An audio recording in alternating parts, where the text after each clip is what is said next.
বাড়িতে আজকে চিকেন পকোড়া বানিয়েছি। এটা ফুল রেসিপিটা তোমাদের সাথে শেয়ার করছি।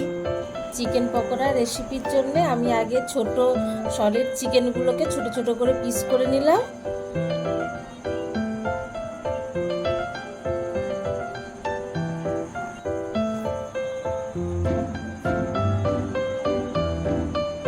চিকেনগুলোকে এবার পরিষ্কার করে ধুয়ে নিচ্ছি, নিয়ে এবার ম্যারিনেট করব। ম্যারিনেটেড ডিম দিয়েছি, একটা ডিম দিয়েছি, 2 চামচ বেসন দিয়েছি, আদা রসুন পেঁয়াজ একসাথে পেস্ট করে 2 চামচ দিয়েছি, কর্নফ্লাওয়ার স্বাদ মতন নুন দিয়েছি, হলুদ গুঁড়ো পরিমাণ মতন দিয়েছি,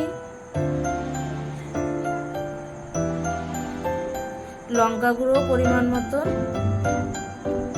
কর্নফ্লাওয়ার 2 চামচ দিয়েছি।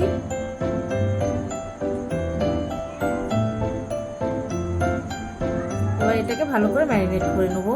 নিয়ে ম্যারিনেট করে 10 মিনিট রেখে তারপরে এটাকে অল্প আঁচে এটা ফ্রাই করব।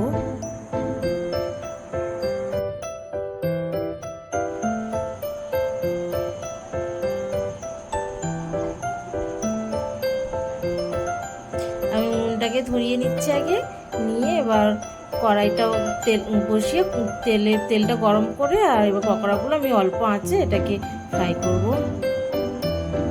হালকা লাল লাল হয়ে যাবে।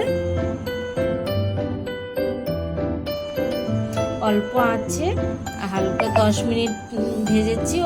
ভেজে এটা ভালো করে উল্টে পাল্টে দিতে হবে, দিয়ে ভালো করে ভেতরে চিকেনটা যাতে সেদ্ধ হয়ে যায়।